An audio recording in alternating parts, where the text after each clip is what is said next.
Welcome to the South African Film Festival, everyone. And as always, we like to support the films that are part of the festival with as much background information as we possibly can.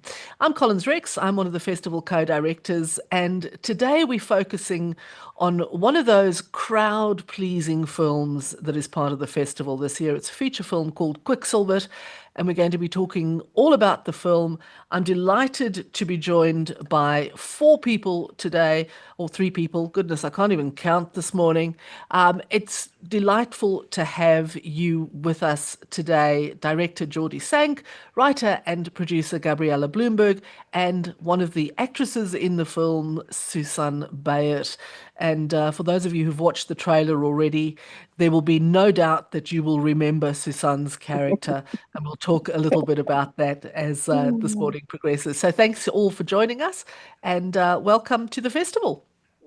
Thank Thanks for you. having us. Thank you. So, of course, you had your big opening night in South Africa in Johannesburg last night. So, congratulations on that. Thank you. And we actually also had a phenomenal sold out screening in Hermanus that Susanne attended with a lot of the other cast, and it looked like a phenomenal opening as well there. Brilliant, brilliant. Well, it's always good when the prophet, or in this case, the prophetess, is recognized in the home country, which is not something we can always take for granted. In fact, I've been saying to people over the last few days that I've been interviewing various people for various films that it's heartbreaking to me that many of the films we screen in the South African Film Festival are never seen by South Africans because they just don't make it onto the circuit here, which to me is it's tragic and it's mind blowing. And I'm delighted that yours is not one of those. So it's really good to know. So let's get straight into it, shall we? So starting with you, Jordy and Gabriella, your previous works, films like I'm Here and Leemtes en Leegheid, also center on older protagonists, just as Quicksilver does. What is it that draws you to stories about aging? And how does Quicksilver continue or diverge from this exploration? So I think, Gabi and I have been very blessed to work with a lot of people who are much older in their years. The documentary that you mentioned starred 98-year-old Holocaust survivor Ella Blumenthal, and we were just blown away by her absolute resilience and zest for life. And then similarly, on our short film Leemtes en Leegheid, we were blown away by Lida Botha, who played the main role alongside her husband. We were just blown away by her energy on set and her being so dynamic and her witty sense of humor. And I think we've just been very privileged to work with these older characters, and I think they've not only been inspirations in our personal lives, I think they've really pushed us in the direction of creating these projects that continue to star older characters and center on themes that are extremely relevant to these fiery, resilient characters. Indeed. Gabriella, anything you'd like to add? Sure. I think what's also been really special about this, you mentioned Leemtes en Leegheid, and that starred Lida Botha, who of course plays Elsabe in this film. And in Leemtes en Leegheid, we really explored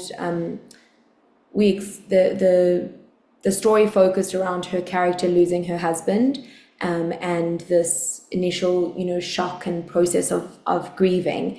And whereas what we've done now in the Quicksilvers is show what happens a year later, a year after someone has lost their husband. And although this is a comedy, there is still that heartfelt line that runs through it, and also explores the theme of grief, how it's not a linear process, how it comes in waves, how different your friends support you in different ways, how Elsabe and her son Vickers have different ways of dealing with the loss, but also that there's also this new chapter that one completely embraces, and that's what Elsie's character does. Is she goes on this road trip. They're four very different women trapped in a car together, and they have these really these grand adventures and wonderful times together. And I think that we set out to make a film that was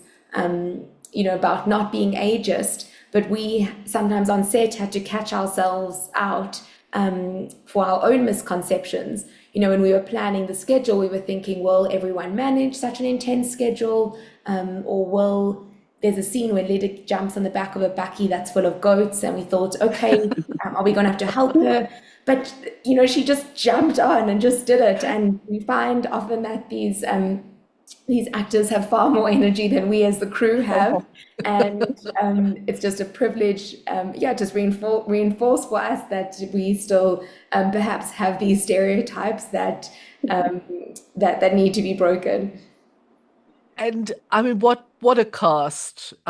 Four incredible women and a couple of guys, but these women who are strong and funny and witty, and it's just it's fabulous. And Susanne, I have to come to you now. Your character Linky, who is the flamboyant, out there, caftan wearing, just delightful, but she shares a really special friendship with Elsabe, who Yes, is probably about the exact opposite in yes, terms of, yes. being out there and so on. Mm. Um, you don't build that sort of rapport without having a strong relationship with the Well, person. yes, I So I've known. tell us about Lida and your Yes, relationship with her. first in terms of Lida, she is turning 90 in October. Oh my Now we word. had our premiere in Hermanus, the local one, and for a whole, full house of ladies. And I have to tell you that there and on set, she was the one with the most energy, the most stamina, the one who always had a chuckle in hand, the one who never even took a quiet nap in the back of a combi when there was a chance. Her energy is absolutely amazing. And we all ask her, what is your secret? And then she just says, ah, it's just genes. So, okay, Lida and I have worked together many times through the years in various Afrikaans movies and on radio, and I've just known her forever. So it was very easy building up a relationship with her. Um, yes, the character Anna, Tani Anna, June van Mesh, I've worked with her before. And Teresa, I met for the first time now, but I think our energies are so different. And so we complement one another so well that it just gelled from the first day. It's amazing. And we will probably kind of remotely remain friends for as long as we live. That's that's wonderful. And one of the things that the film does, it shines a spotlight on older women. And I think, Mm. we all have to be clear-eyed about the fact that it's probably not that easy for older women to get those Yeah. juicy roles on screen. As older men tend Yeah, to have a longer shelf life, if you that's like. for true. That's But true. here we've got four women who are center stage. They bold, they funny. It's non-stereotypical in so many ways, and I think that's one of the things that audiences will appreciate about the film. It's not just, well, those are Mhm. just old folks and old folks doing old folks thing. So, Susanne, how important is it for you as an actress of a certain age to be Mhm. represented on South African screens in the way that you've been represented in this film? It's not something that I think about philosophically. As an actress, you get a job, you do it. The birthday comes around, you realize, oh my goodness, I've turned 70 this year. And then you get on with it. So, to be quite honest with you, it's not something I think about. I know that if you're 70, people are probably not standing in a queue to employ you. But while I've still got energy and while I still love my job. I'm sort of all for whatever, whether it's in the Karoo, in a broken down car, or in fact, I love location work. I love it. I love it because I see parts of the country that I never would see otherwise. Well, that's wonderful, and hearing you talk about the location and the fact that you were in a broken down car in the Karoo. One of the other films that we have as part of the festival is a short film called The Last Ranger, and I had a conversation with the exact opposite side of the spectrum in terms of actresses, with the actress from that film who's now 14, and she was just over Wow. 11 when she made the film, and I see, in that youngster, the progression of a really long and exciting career, and there's no reason why older actors and actresses can't have the great roles, and I think you've proved it in this film. But of course, the film isn't just funny, and it is funny, but it's Mm. not just the comedy. So, Jordy, Gabriella, and Susanne, when we look at this combination of themes of loss and aging with this underlying humorous narrative. How did you navigate maintaining that light-heartedness in the film while addressing what are actually quite profound subjects?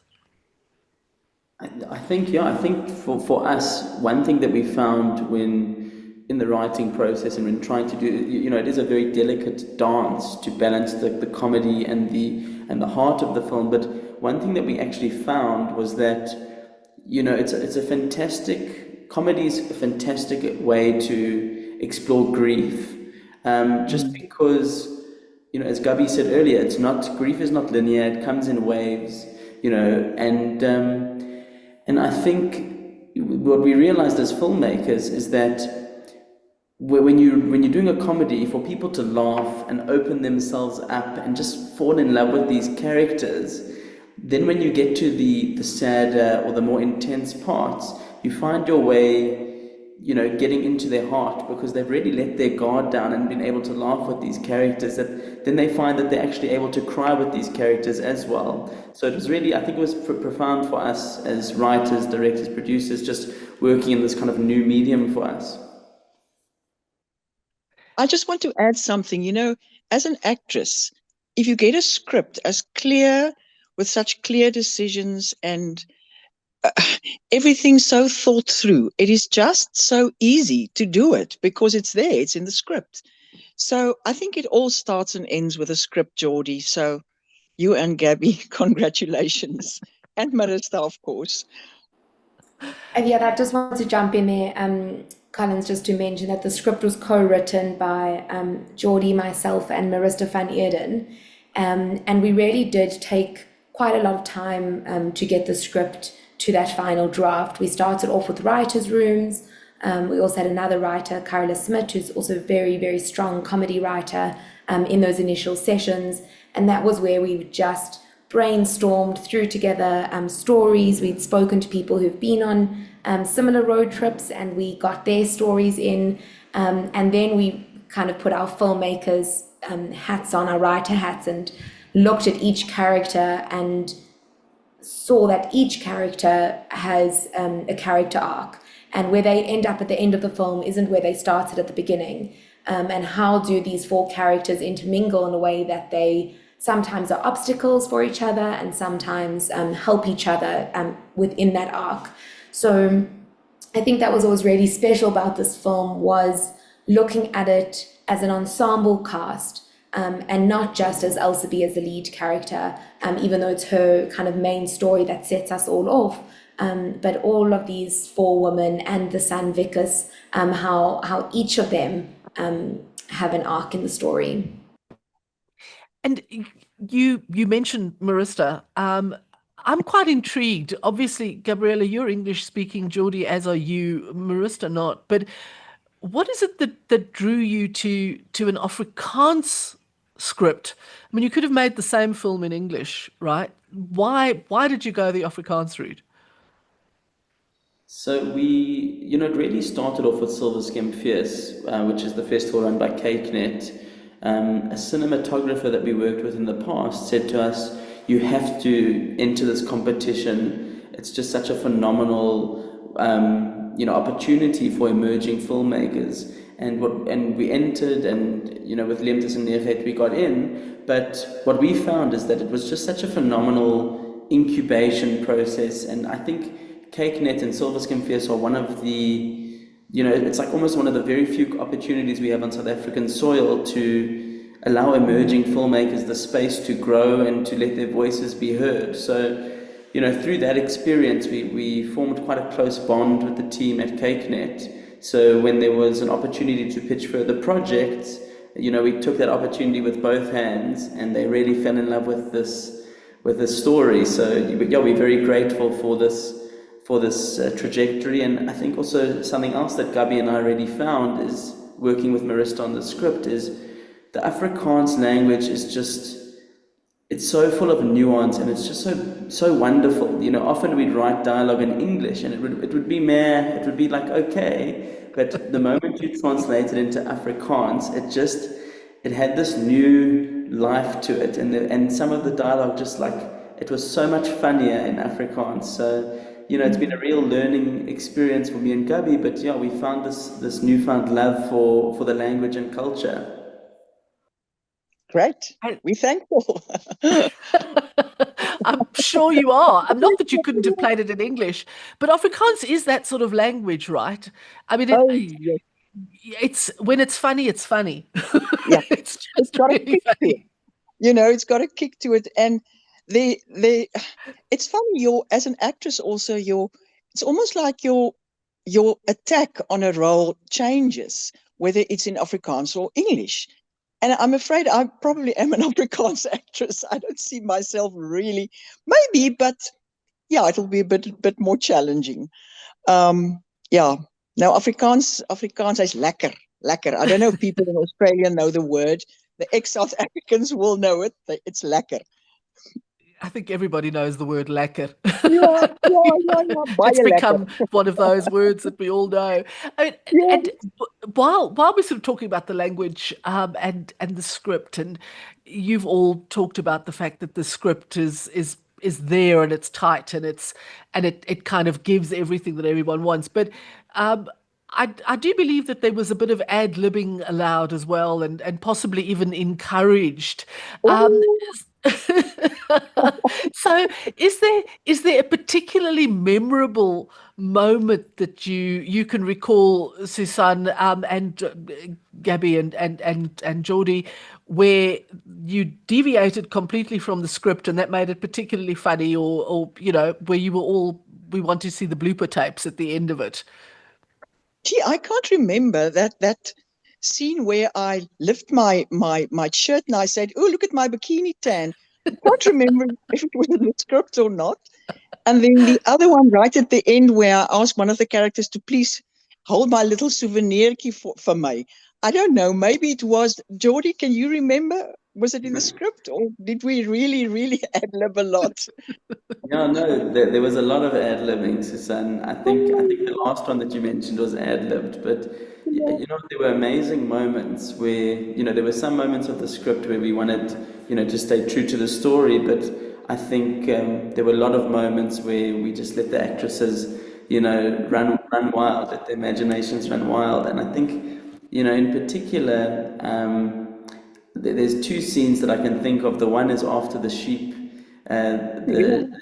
trying to set the sheep free, when you were in the car and they start teasing you about the sheep. That was, that was kind of subtly written in the script, but we allowed the actresses to really like tease you in their own way, and it just played so much funnier on screen because it kind of had its own twang. And then the other the other moments that I can think of is, I think in particular June van Merch, there were certain lines of dialogue where she would just give us like 100 different versions of like a line of dialogue, and it became very difficult for us in the edit because we had to choose like only one of the 100.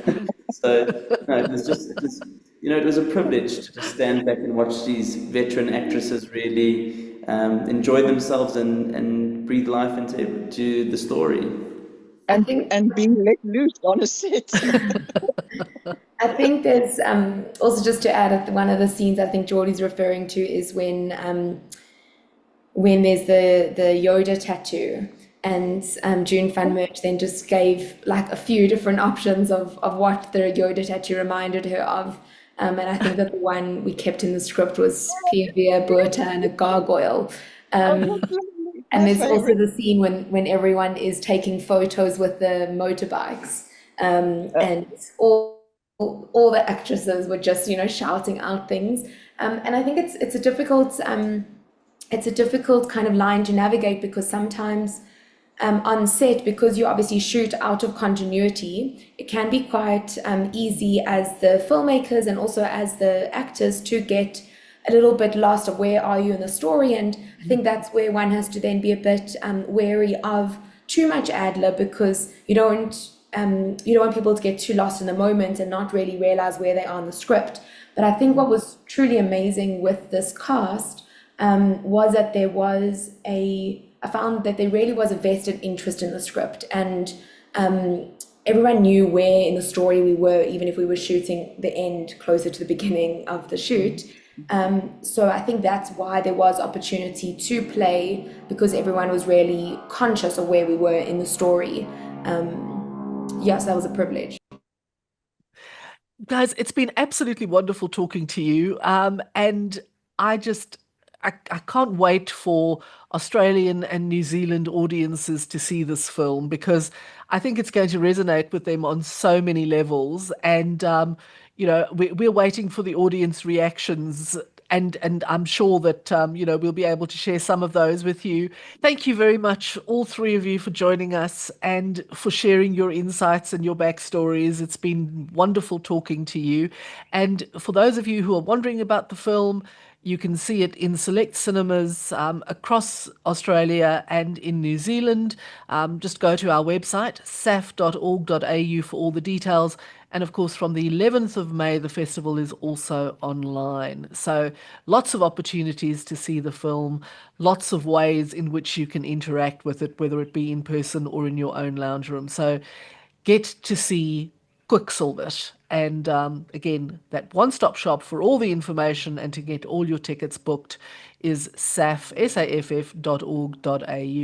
Thanks for joining us today. Good luck with the film in South Africa and obviously in Australia, New Zealand, and wherever else it might be screening. And we wish you all the very best for all your future endeavors. Thanks very much, everyone, and goodbye. Thank you. Thank you. Thank you.